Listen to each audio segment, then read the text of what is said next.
குறிப்பிட்ட சில சாதிக்கு எதிரான வெறுப்பு அரசியலை பேசுகிற வசனங்களை கொண்ட திரைப்படங்களுக்கு அனுமதி தருகிறவர்கள், பெண்களுக்கு எதிரான குரூரம் இந்த மண்ணில் அரங்கேறி இருக்கிறது, அதை அம்பலப்படுத்த வேண்டும் என்கிற நல்லெண்ணத்தோடு எடுக்கப்பட்ட இந்த பொள்ளாச்சி திரைப்படத்திற்கு ஏன் 150 வெட்டுகள்? ஏன் தலைப்பு கூடாது? கற்பு பூமி என்பதில் என்ன குறை? அது என்ன சட்டம் ஒழுங்கு உருவாக போகிறது? பிரச்சனை உருவாக போகிறது? ஏனென்றால் அண்ணன் திருநாவுக்கரசர் சொன்னார், அந்த இடத்தில் தணிக்கை துறையில் சென்சார் போர்டு என்கிற இடத்தில் அரசியலில் இருப்பவர்களை நியமிக்க கூடாது. நேசம் முரளி அவர்களின் கற்பு பூமி என்னும் திரைப்படத்தின் பாடல் வெளியீட்டு விழா நிகழ்வை தலைமை வகித்து சிறப்பித்துக் கொண்டிருக்கிற இயக்குனர் அண்ணன் RK செல்வமணி அவர்களை, வாழ்த்துறை வழங்கி நேசம் முரளி அவர்களுக்கு புத்துணர்வு ஊட்டி புதுத்துன்பு ஊட்டி மிக சிறப்பான உரையை நிகழ்த்தி அமர்ந்திருக்கிற காங்கிரஸ் பேர் இயக்கத்தின் மேனாள் தலைவர் மக்களவை உறுப்பினர் அண்ணன் திருநாவுக்கரசர் அவர்களை,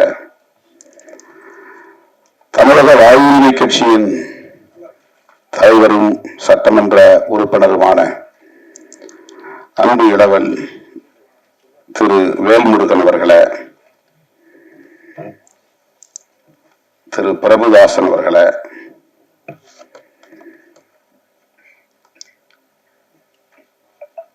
இந்த நிகழ்வில் பங்கேற்று இதனை சிறப்பித்துக் கொண்டிருக்கிற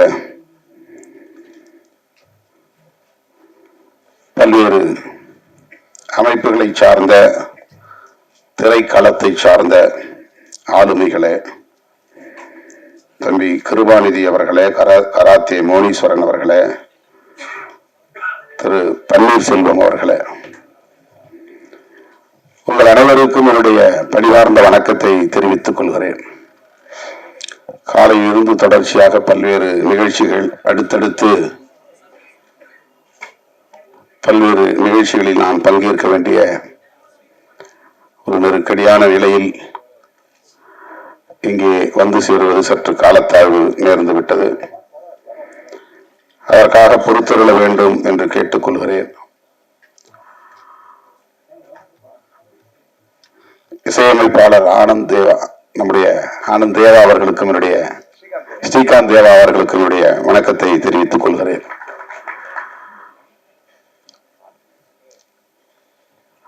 நேசம் முரளி அவர்கள் முற்போக்கான ஒரு இயக்குனர். சொல்ல போனால் ஒரு இடதுசாரி சிந்தனை உள்ள இளைஞர். வணிக நோக்கில் படங்களை தயாரிக்க வேண்டும், வெற்றி பெற வேண்டும் என்றெல்லாம் விரும்பாமல், ஆண்டுக்கு ஒரு படம் அல்லது 2 ஆண்டுகளுக்கு ஒரு படம் அல்லது 3 ஆண்டுகளுக்கு ஒரு படம் என்றாலும் அது சமூக சிக்கல்கள் குறித்த உள்ளடக்கத்தை கொண்டிருக்கும் வகையில் இளைய புதிய தலைமுறையினரை முற்போக்காக சிந்திக்கக்கூடிய உந்துதலை தரக்கூடிய வகையில் படங்கள் செய்ய வேண்டும் என்கிற வேட்கை உள்ளவர்.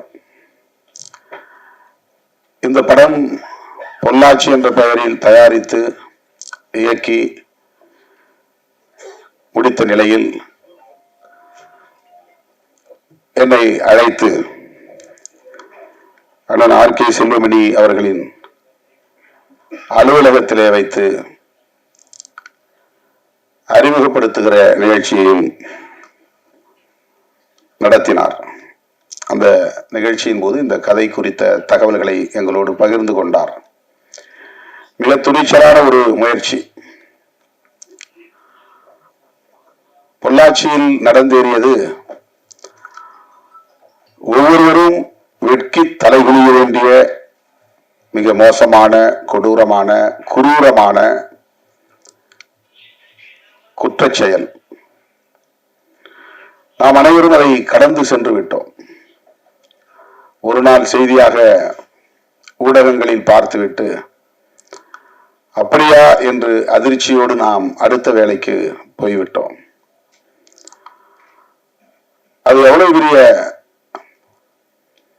ஆபத்தான ஒரு போக்கு. எல்லோரும் விழிப்பாக இருங்கள் என்று எச்சரிக்கை விடுக்கிற ஒரு நிகழ்வு. அதனை நாம் அனைவரும் கடந்து சென்று விட்ட நிலையிலே நேசம் முரளி மட்டும் அங்கேயே நின்று இரத்த கண்ணீர் வெடிக்கக்கூடிய நிலையில் அதை ஒரு படைப்பாக்க வேண்டும். காலத்திற்கும் ஊடகங்களில் அது கிடக்க வேண்டும். அடுத்தடுத்து வருகிற தலைமுறையினர் அதை பார்க்க வேண்டும். சமூகத்தில் எப்படிப்பட்ட ஆபத்துகள் நம்மை சூழ்ந்திருக்கிறது என்பதை அவர்கள் அறிந்து கொள்ள வேண்டும் என்கிற அடிப்படையிலே அவருடைய உள்ளம் மட்டும் சிந்தனை மட்டும் பொள்ளாச்சியிலேயே நிலைகுத்தி நின்று விட்டது. அதை படமாக்கி பணமாக்க வேண்டும் என்பதல்ல அவருடைய நோக்கம். அதை படமாக்க முயற்சிப்பதே ஒரு போராட்டம் தான். அது ஒரு பெரும் முயற்சி. கடுமையான எதிர்ப்புகள், ஆபத்தான எதிர்ப்புகள் அவரை சூழ்ந்திருந்தன. அதை அன்றைக்கு அண்ணன் ஆர்.கே. செல்வமணி அவர்களோடு நாங்கள் அமர்ந்து பேசிக் கொண்டிருந்த போது பகிர்ந்து கொண்டார். அப்படி ஒரு துணிச்சல் அவருக்கு எதற்காகவும் தனிப்பட்ட தேவைக்காகவும் இல்லை. அவர் உள்வாங்கி இருக்கிற அரசியல் தான், கோட்பாடுதான் அவரை அப்படி துணிவாக இயங்கும்படி தூண்டிக்கொண்டே இருக்கிறது, இயக்கிக் கொண்டே இருக்கிறது என்று நான் உணர்கிறேன். சொல்ல போனால் நாம் ஒவ்வொருவரும் அந்த பிரச்சனையில் கூடுதல் கவனம் செலுத்தி இருக்க வேண்டும். போராட்டங்களை முன்னெடுத்திருக்க வேண்டும். பெரிய அளவிலே விவாதத்திற்கு உட்படுத்தி இருக்க வேண்டும். பேர் உரையாடலுக்கு உட்படுத்தி இருக்க வேண்டும். அந்த குற்றங்களை செய்தவர்கள் கடுமையாக தண்டிக்கப்படுகிற வரையில் மக்கள் போராடி இருக்க வேண்டும். நம்முடைய உளவியல் மிக வித்தியாசமாக வளர்ந்து வருகிறது. சாதி அடிப்படையிலே அணிதிரளுகிற சமூகம், மத அடிப்படையிலே அணிதிரளுகிற சமூகம், கடவுள் வழிபாடு என்கிற அடிப்படையிலே செய்யப்படுகிற மாய வித்தைகளுக்கு மயங்குகிற சமூகம், பள்ளிக்கூடங்களிலே போய் ஜெய் ஸ்ரீராம் முழக்கங்களை எழுப்ப வேண்டும் என்று அணிதிரளுகிற சமூகம், இந்த அநியாயத்தை கண்டு அநீதியை கண்டு கொதிக்கவில்லை என்பது அதிர்ச்சியாக இருக்கிறது. என்னையும் சேர்த்துதான் நான் சொல்லுகிறேன். நானும் அந்த நிலையில் முனைமழுங்கிய நிலையில் அந்த வரிசையில் என்னையும் உட்படுத்திதான் நான் சொல்லுகிறேன். பொள்ளாச்சியில் நடந்தது அவ்வளவு குரூரமானது, அவ்வளவு குரூரமானது. அதை தடுப்பதற்கு நாம் என்ன செய்திருக்கிறோம்? அதனை என்றால் நடந்து முடிந்ததை அல்ல, அந்த போக்கினை, அதுபோல வளர்ந்து வருகிற கலாச்சாரத்தை சமூக ஊடகம் வளர்ந்திருக்கிற இந்த காலச்சூழலில் இந்த போக்குகள் வளர்வது எவ்வளவு ஆபத்தானவை. பெண்கள், குறிப்பாக பள்ளி கல்லூரி மாணவிகள் எதிர்காலம் எத்தகையதாக இருக்கும் என்று எண்ணி பார்த்தால் நெஞ்சு பதறுகிறது. அப்படிப்பட்ட ஒரு கொடூரமான ஒரு நிகழ்வு அது. அந்த நிகழ்வை படைப்பாக்க வேண்டும் என்று அவர் துணிந்து முடிவெடுத்து அதே பெயரை திரைப்படத்திற்கு தலைப்பாக சூட்டினார் என்பது இன்னொரு துணிச்சல், பாராட்டுதலுக்குரிய துணிச்சல். அது படம் விலை போனாலும் போகாவிட்டாலும் கவலை இல்லை, அந்த பெயரிலேயே, பொள்ளாச்சி என்கிற பெயரிலேயே படத்தை இயக்க வேண்டும் என்று அவர் முனைந்தது பாராட்டுதலுக்குரியது. முனைப்பல்ல, களத்திலே அதை செய்து முடித்திருக்கிறார். ஆக அப்போது எல்லோரும் சொன்னார்கள், இதை எப்படி அவர்கள் தணிக்கைத்துறையினர் அனுமதிப்பார்கள் கடினம்தான் என்று தங்கள் அனுபவ அறிவில் இருந்து அன்றைக்கு கருத்துக்களை பகிர்ந்து கொண்டார்கள். இன்றைக்கு 100க்கும் மேற்பட்ட இடங்களிலே வெட்டு விழுந்திருக்கிறது என்று சொன்னார். பொள்ளாச்சி என்ற பெயர் இல்லை என்ற பிறகு கற்பு பூமி என்று பெயர் சூட்டிய நிலையிலும் அந்த பெயரையும் பயன்படுத்தக்கூடாது என்று சொல்லி இருக்கிறார்கள்.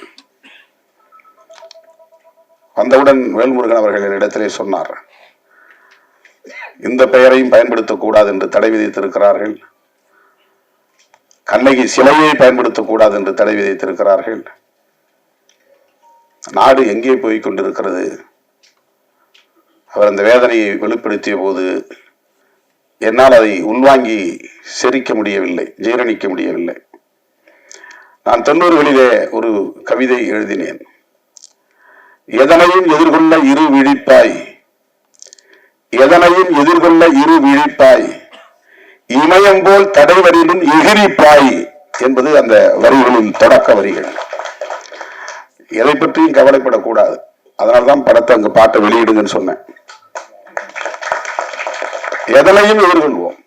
அந்த துணிச்சல் நமக்கு இன்னும் தேவைப்படுகிறது. தந்தை பெரியார் சொல்வார்,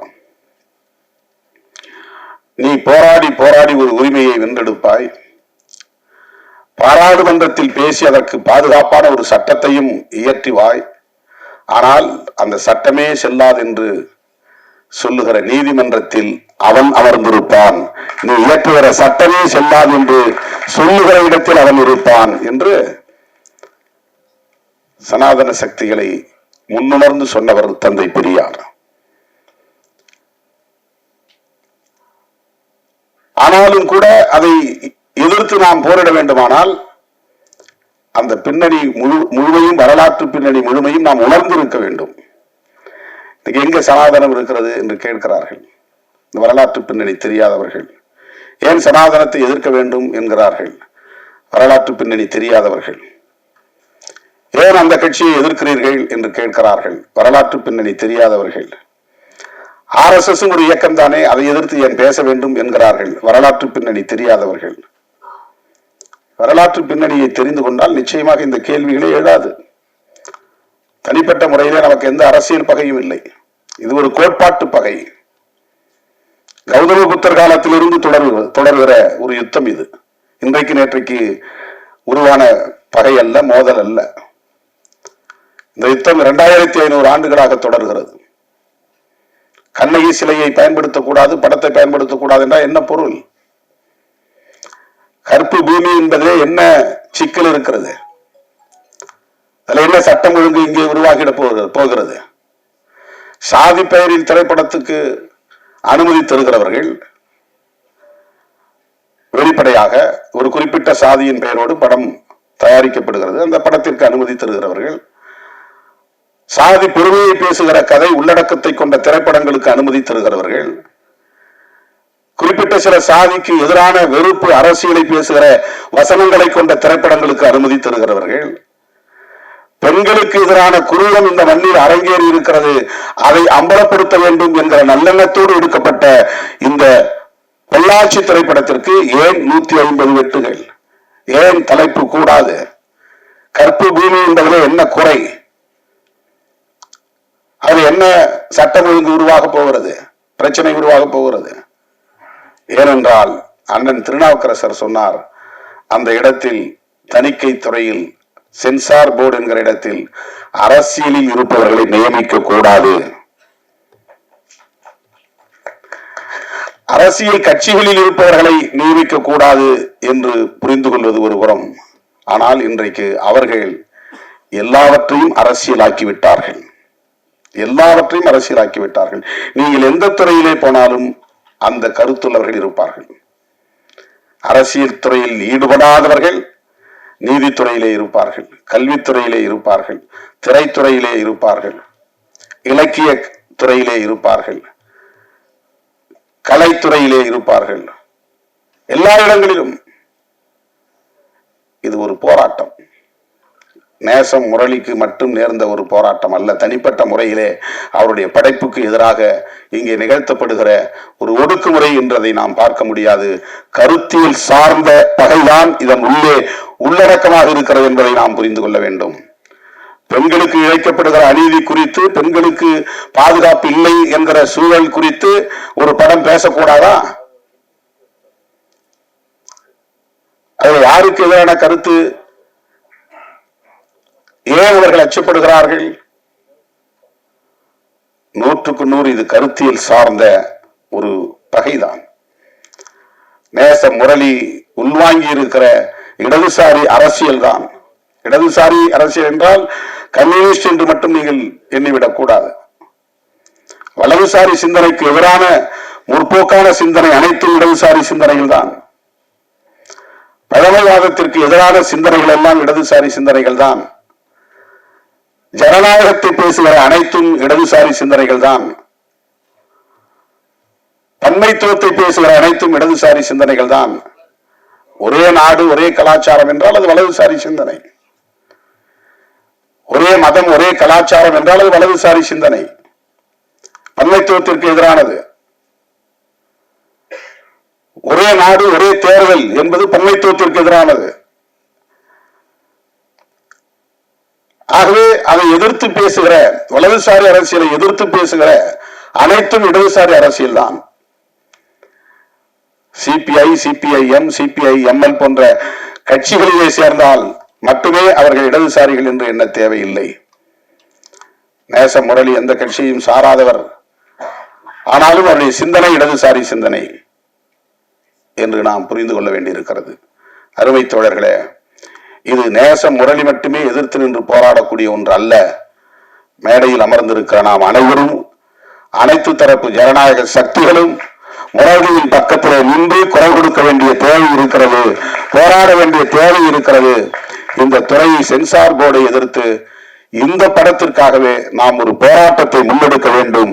அதை நீங்கள் முன்னெடுத்தால் நாங்கள் இதே நிகழ்ச்சிக்கு வந்ததை போல அண்ணன் திருநாவுக்கரசர், அன்பு இளவல் வேல்முருகன், நான் போன்றவர்கள் கட்டாயமாக அந்த ஆர்ப்பாட்டத்தில் வந்து பங்கேற்போம் என்பதை சொல்லி வாழ்த்துக்களை கூறி வாய்ப்புக்கு நன்றி கூறி முடிக்கிறேன். நன்றி, வணக்கம். ஆடியோ வெளியீட்டு விழாவிற்கு வந்தமைக்கு நன்றி. ಒಂದು குரூப் போட்டோ மட்டும் எடுத்துடலாமா?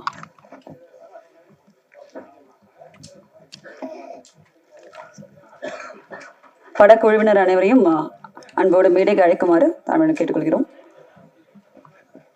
Sir, okay. படக்குழுவினர் பேர் வந்து அவங்க சொல்லி அழைக்க சொன்னாங்க. அவங்க வந்து